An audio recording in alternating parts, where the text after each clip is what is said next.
For a great cup of joe, there's one thing you should know. Your morning brew can also be playful. Buff Boy Brewing guys make the temperature rise, and you surely feel naughty when you swallow our coffee. If you want some real heat, give your mouth a fine treat. You will want some more, rest assured. Buff Boy Brewing, you can't get enough of.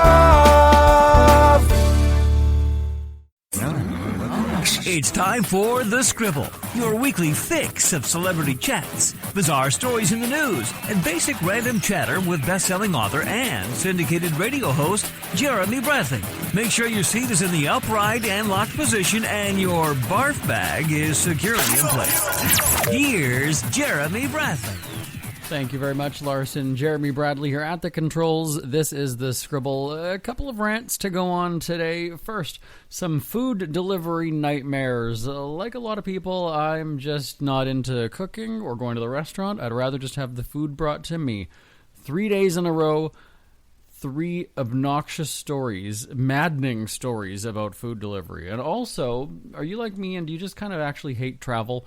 I'm not talking about travel, for vacation or leisure. I'm talking about just, oh, that's right, I've got to get on a plane and I've got to experience the airplane-ness.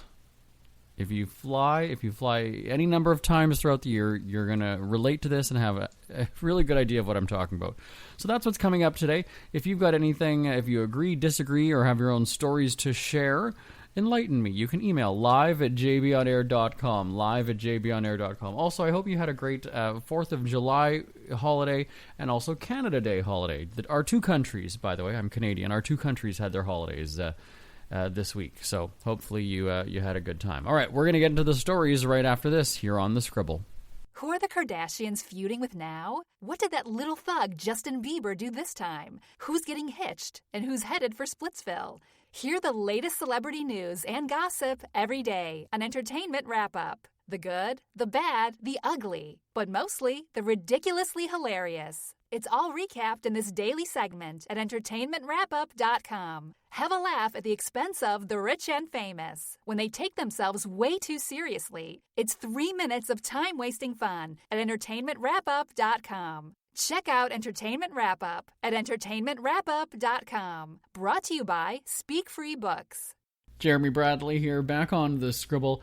I don't know if I've shared a dog story in a while, so let me do that right now. Like most good dog owners, mine have a collar and then a tag on it that has their name. And originally when I got the collars made, it said just the dog's name and then my phone number. And you assume that people understand that if they find that, okay, well, this is the dog's name and this is my phone number. And then I realized that because I have a golden retriever and a lab cross, which are very popular dogs and they're very well behaved and they basically would go with anybody, I had tags made up that say, hi, it doesn't say hi. It says, my name is Ernie. Please call da-da-da-da. I have, what does it say? Something like, I need daily medication, so please call ASAP.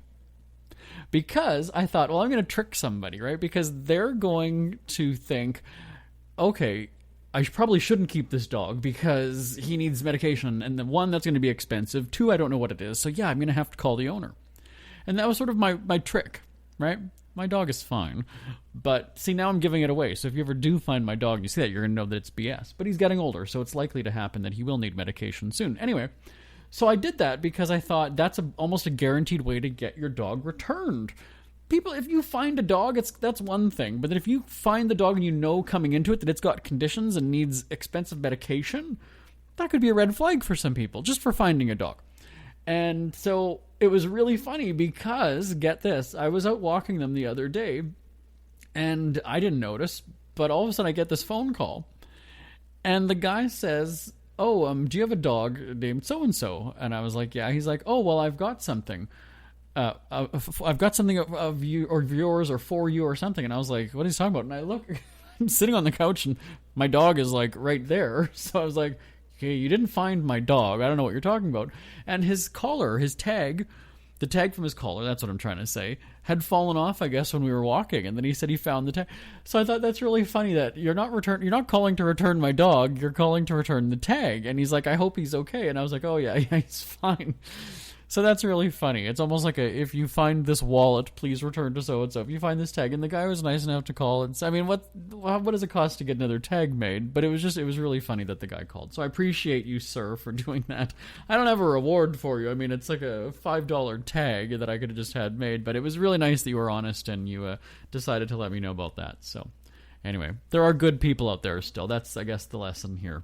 Isn't it crazy that you wait for payday, but before you know it, you're strapped for cash again? It's time to stop blowing your money and become a smart spender with the book, The Official Guide to Being an American Cheapskate at cheapskatebook.com. Learn simple ways to cut costs at home every day and during special times of the year. Don't go broke at Christmas. Don't remortgage the house for a fancy vacation. The book is filled with tips to save you money throughout the year. Check out the best-selling book, The Official Guide to Being an American Cheapskate at cheapskatebook.com or on Amazon and iTunes. Jeremy Bradley here, back on The Scribble. Thanks for tuning in at thescribbleshow.com, and I guess anywhere else you can download podcasts and listen to them. I don't even know which apps we're on anymore, or app stores, or whatever it is. All right, I was just traveling, actually, the other day, and like many people when I'm away, I don't go to the grocery store and stock up the fridge in my hotel room, and, I don't cook for myself, and even at home I don't really do it that often. But for 3 days in a row, I ordered food from delivery apps. And oh my God, what a disappointment. I have never had such horrible experiences. Now, I will admit, I'm like most people, I'm going to use the term lazy. I'm very lazy when it comes to cooking. In all honesty, most people say it these days. I work so much, I have so much going on, the last thing I want to do is get home and start cooking after work, right? And that's a legitimate concern, especially if you've got kids and you're going to, soccer or whatever it is. And if I come home and I've got pets and they want to wrestle and have my attention for an hour, I just can't justify spending, 30 minutes, 45 minutes working on food to eat. That's going to take maybe 5 minutes to demolish if I'm really hungry, right? I'm going to eat it that fast. So fast forward, or I guess rewind to when I was out traveling. We were taping our travel tourism programming in San Francisco, okay? And so this is when the cluster bleep of food delivery terror started, okay? So the first one, I go, we're in between segments. We had just taped a show. I had about a little over an hour. My colleagues dropped me off at the hotel room. I sort of have a break kind of early evening.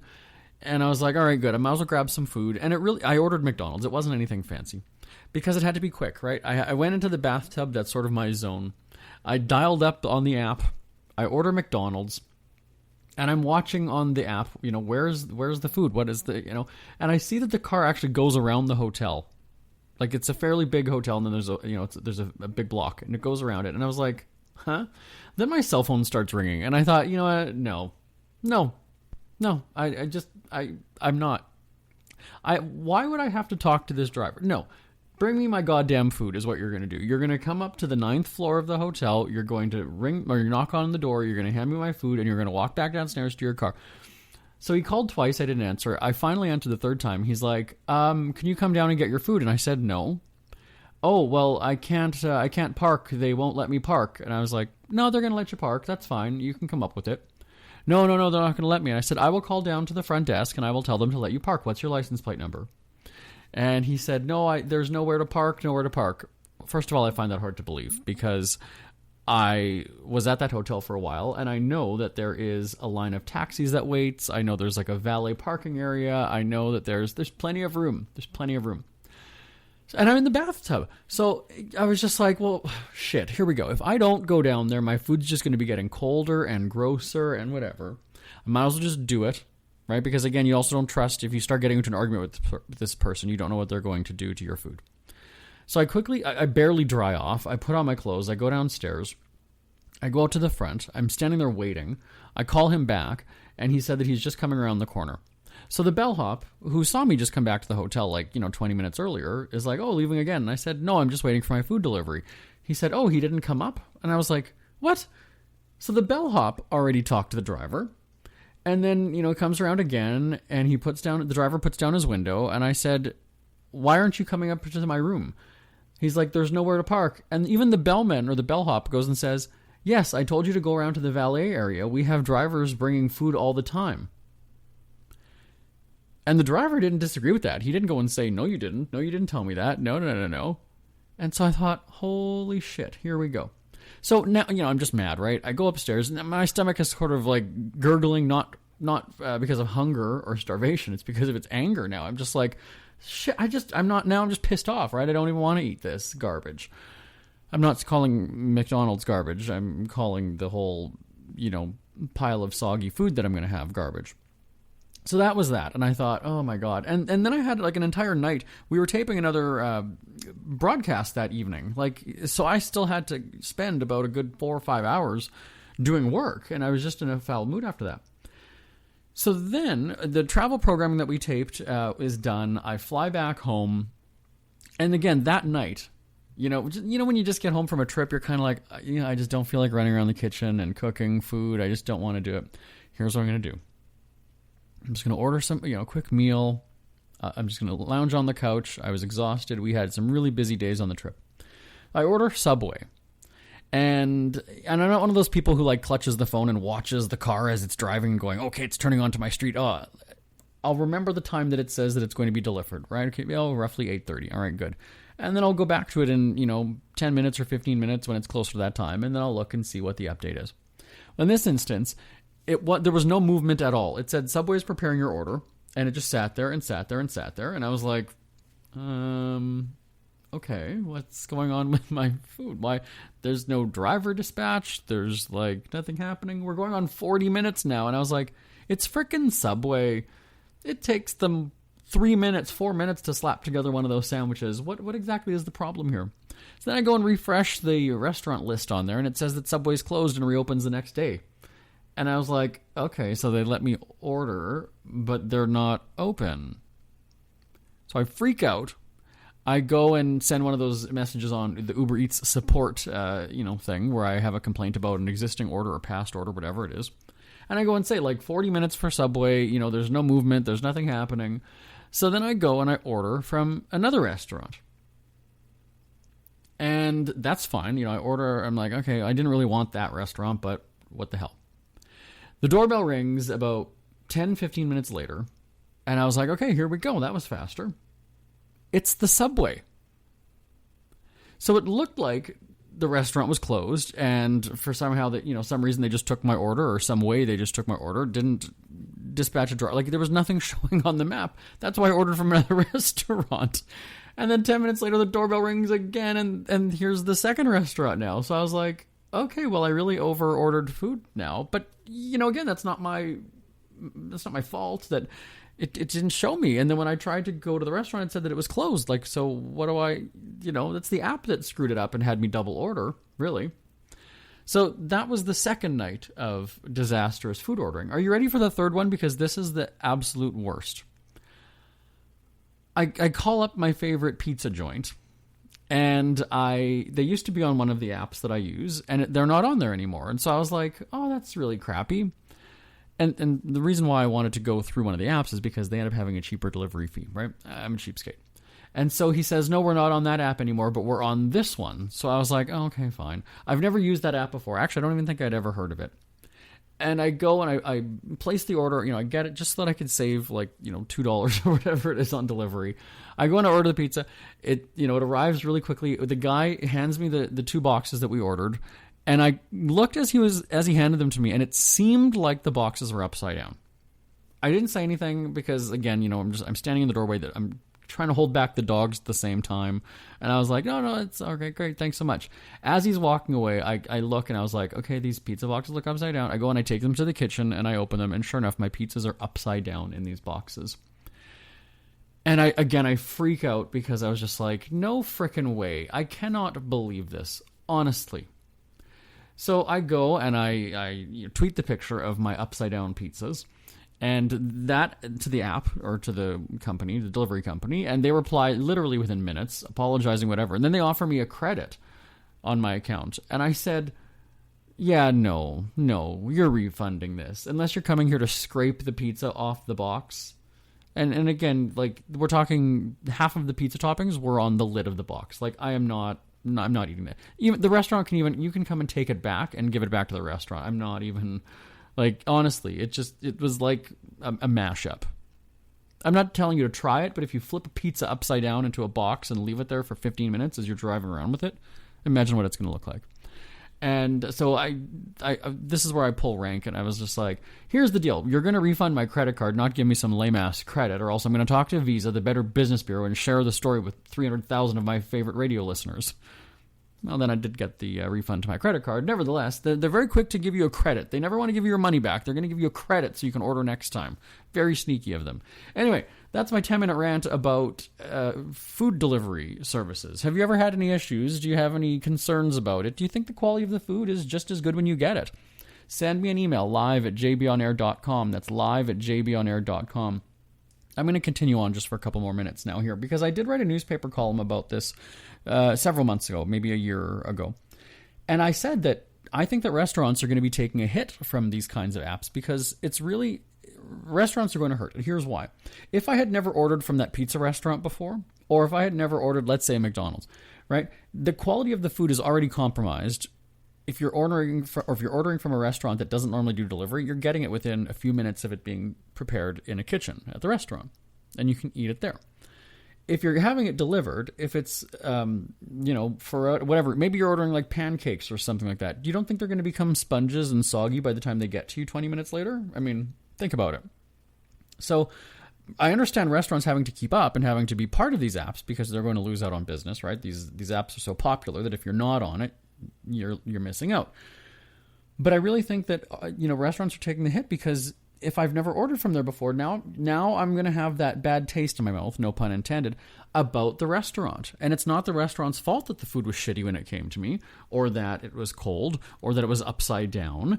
But am I likely to give them another shot if I've never had it? Again, thankfully, I enjoy that pizza restaurant, and I know what the quality is like.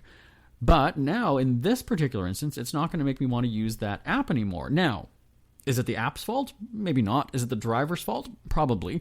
But still, there's that reputation, right? It's no different than we see all these scandals where, a celebrity makes a crack. Well, suddenly companies are quick to distance themselves from that celebrity, saying, "Oh, we don't back that. That's not. They don't speak on behalf of us." No, and then they lose that relationship. So it's really interesting though, because I blame this app, and suddenly, I'm never going to use that app again. But most people might not necessarily be that. They might not think that way. And they're going to blame the restaurant, and they're going to go online and destroy that restaurant with a review or whatever it might be, because the food was crummy.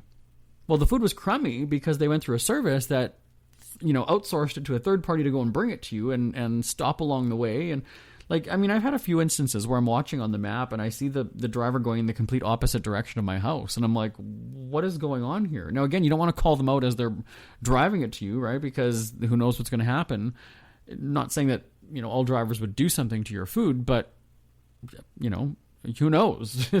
they're already not concerned about bringing it to you in a timely manner. How can you put it past them that they would do something to it then if you call them and tell them off or question what they're doing, right? So again, share me your thoughts if you've ever had an experience like that, live at jbonair.com. Ever had something to get off your chest but never had the balls to say it? That's a load of crap. Speak Free with JB.com is exactly what you've been waiting for.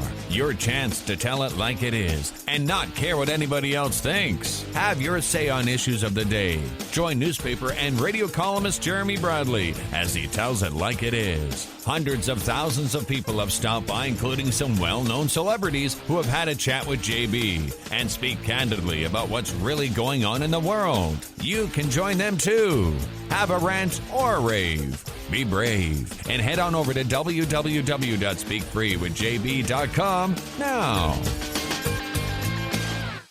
It's never too early to start thinking about your next holiday. Have you checked out Mexico recently? From tequila tasting, swimming with horses, to ziplining through the jungle and watching whales and dolphins in their natural habitat, Puerto Vallarta has it all. Visit mexico.jbonair.com to see all the fun PV has to offer. That's at mexico.jbonair.com for hundreds of photos, interviews, and videos from around the tourist hotspot. Check out mexico.jbonair.com for all the fun. That's mexico.jbonair.com. JB here, back on the Scribble. Thanks for tuning in. I travel quite a bit, and It always seems like a trip can go one of either two ways. And it's always a work trip. It's never really a vacation. It can go one of two ways. It can be perfect, or it can be just disaster after disaster after disaster. I can't sort of have an in-between. I can't just have like, okay, one or two snafus, and then the rest is clear sailing. It's either entirely perfect or just a shit show. This last one was all about the flights. And if you're like me, you probably already dread flying, unless you're one of those people who likes to pay $1,089 just to have extra legroom on the plane, or be able to board first and get that glass of orange juice because, that's worth the cost. I had flight delay. Okay, let me talk. Okay, so I'm leaving home and I go on the first flight. So this is going to the destination. Okay, first flight. Okay, good. It lands, no problem. Second, the connecting flight. Mechanical problem out of Chicago. We weren't in Chicago. We were in another city. But the plane was going from Chicago to that city. So we got to sit there and we got to wait. That adds an hour to our time. You waiting? Oh, another delay. It's going to be another half hour. And then by that time, the boarding lounge is filling up. People are getting pissed off. They tell you, well, you shouldn't go anywhere because as soon as it lands, we're going to be leaving. That's bull. That's a crock of crap, because you know that the people are going to have to get off the plane. You know that they're going to have to go and sort of reset everything and fix the barf bags and fold the seat belts onto the seat and, pretty it up. So you know that you're not going to leave within 5 minutes of it landing. You're just not. And then I got onto the second flight, and we were taping our travel programming shows, and I was supposed to be in the city 4 hours earlier. And I guess the good thing about having a delayed flight is that you do have time then to start emailing and making those phone calls and saying, hey, by the way, I'm going to be late, which we did that. Now, again, when we're working with the tourism board and they've planned the itinerary, hopefully there would be some wiggle room in the scheduling. And thankfully, that is what we do. So really, it just kind of shifted our schedule that day and kind of didn't give as much time in between events. We had it that we can push this back a little bit, push this one back a little bit, and there was still a bit of a window. And so then I get into the plane for the second time, and then we're just sitting there. And then they go and say that the door can't close. So they dispatch somebody to come and get it. So again, I arrive into town 4 hours after I was supposed to. And then I was like, okay, good. Now we're here. We're doing the trip. Everything's fine. Coasting along. All right, good. So the trip is over. Now it's time to go back to the airport. Now this was a 5 a.m. flight, which means I had to be out of my hotel at about 3 in the morning. Who wants to be up at that time of the night traveling to an airport to get sardined into a plane when you don't want to be, right? Okay, so I wake up at that ungodly hour, go in the middle of darkness to the airport. I check in. I go up through security. I was like, okay, you know what? They didn't give me a hassle at security because I also have a lot of electronics in my bag. Usually I've got to, take everything out, run it through the machine again. It was great. It was fine. Get to the gate. I'm sitting there. I get a text message from the airline that says, mechanical problem, flight will be delayed by 1 hour. So now we're going to leave at 6 a.m. Well, I was exhausted because the night before, I guess technically the same night, but the night before, I didn't sleep. I was just like, you know what? I'm not going to get an hour and a half of sleep, then just be grumpy while I've got to fly then the next morning, right? Because I already hate flying, and I'm just going to be pissed off because I'm tired and exhausted. And I basically had a nap and not a full sleep. So I stayed awake, thinking that I'd sleep on the plane. Well, now I'm barely, my eyes, they're literally closing as I'm sitting there. I'm fighting it at this point. There's no way that I can stay awake. And I look around and I see a couple other people sleeping. And I was like, you know what? Good. I'm sort of a light sleeper anyway in the moment. And so I just figured, somebody would sit down and the little row of seats would move and that would wake me up or whatever. And I was like, all right, good. I've got some other fellow passengers here sleeping. So I kind of wake up and I look. I'm like, oh, everybody's still here. Okay, fine. Close my eyes, doze off again. Well, this is where I wake up now. It's 6:05. And I was kind of like, all right, there's still a bunch of the people around me. All right, cool. Not realizing that they're actually at the other gate that was right beside. Or they're for that gate that was right beside. And I go and look, and the door is closed to my plane. So I go up, and it's just like you see in a movie. It's like one of those scenes where people come running, and then they're closing the door, and they're like, oh, sorry, the boarding is closed. It's exactly what happened. I didn't go running because I was right there. But basically, I had missed the flight because I fell asleep. And I've never slept at an airport ever before. But there was just something about that day where I was like, I just can't. I gotta sleep for a little bit. Thankfully, I ended up feeling a little bit refreshed.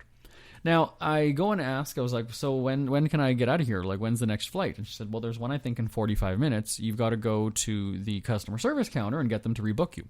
Thankfully, this was a huge airport where the customer service counter was on, 6 miles away. I didn't get there in time for that the flight that was within the same hour. Instead, they were going to rebook me like later in the afternoon or whatever, and I was just like, I'm not. I got here that early in the morning. There's no way I'm spending an entire day here now at this point. No, you got to put me on another airline. Well, thankfully, some of these airlines have travel partners, right? Another airline. And so the guy at the airline counter, I'm not going to name the counter. Should I? United Airlines? Okay. But he was like, well, our next one. I said, well, how about Air Canada? Like, I know you're connected to Air Canada. Put me on that. He's like, well, I'd rather rebook you on our company before another airline. I'm like, that's not my problem. You're going to get... He's like, well, you did fall asleep. I'm like, yeah, because you made me wait and didn't take off when you were supposed to. So, yeah, I would have been able to fall asleep on the plane had you guys left on time. And I said, do you really want to have this pissing contest? Because you guys also screwed me over on the way here by having the mechanical problem as well on that plane. So, you're 0 for 2 with this trip so far. So he put down his sword. I kept mine up, though. And he's like, well, okay, well, there's an Air Canada flight at, it was 8 in the morning or something. We can put you on that one. He said, do you have checked bags? And I said, yeah, I had one. And he said, oh, well, that's going to be a problem because that's going to Denver and you're going to Vancouver now. And I said, all right, well, either get it to Vancouver or get it to Winnipeg, my hometown where I was going after the trip. And he said, well, what you're going to have to do is when you get to Winnipeg, you're going to have to go to the Air Canada counter and file a claim for delayed baggage because your bag is going to sit in Denver if you're not with it. And Air Canada will need to request it from us to get it to you. And I said, whatever. I just book me on that plane. I'm going to go another 12 miles to this correct boarding gate, and I'm going to wait there. And I'm going to be wide awake, and I'm going to wait. I get there, get on the plane. I get my boarding pass. I land in Vancouver. I'm thinking maybe there'll be an update about my suitcase. Nothing. I get through customs, no problem. And I never really have an issue at customs. They're usually very, very friendly to me when I come back into Canada. And I, get on the plane, head back to Winnipeg. I nod off a couple times on the plane, go to the Air Canada counter when I get to the Winnipeg airport. And the guy, actually very friendly there. He's like, okay, well, I'll bring up your file. Do you have your baggage claim number? And I said, no, they took it from me at the other airport when I was getting rebooked. And he said, okay, well, that might be a problem because we don't have any tracking information in your account because it's a different airline. I said, well, you guys are part of the same network of airlines. Just get it from them. He's like, well, it's not that simple. I'm like, yes, it is. Call them and get the number. He's like, well, if you want, you can go upstairs to the United counter and see if they can get it for you. I'm like, or you could call them. But he didn't. I said, well, you know what? I just want to go home. I've been traveling all day. I'm not fighting. So you guys do what you need to do. He's like, well, it could delay it for a day or two. I'm like, that's fine. It's between you guys.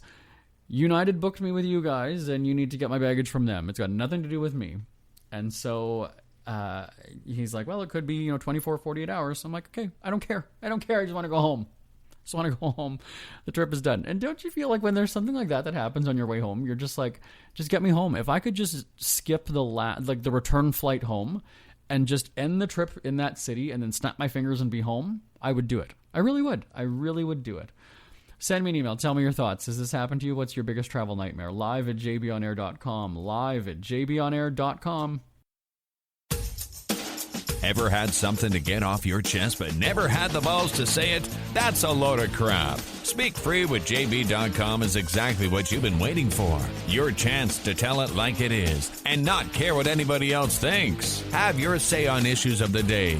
Join newspaper and radio columnist Jeremy Bradley as he tells it like it is. Hundreds of thousands of people have stopped by, including some well-known celebrities who have had a chat with JB and speak candidly about what's really going on in the world. You can join them too.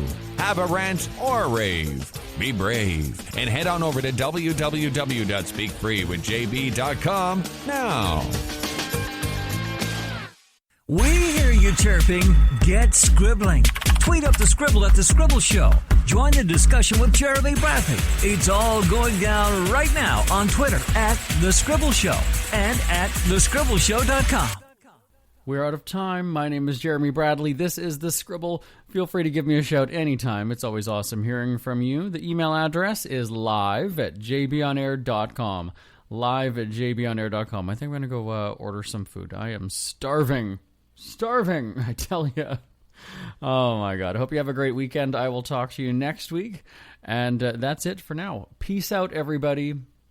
Talk to you next time. Bye-bye. Want more Scribble?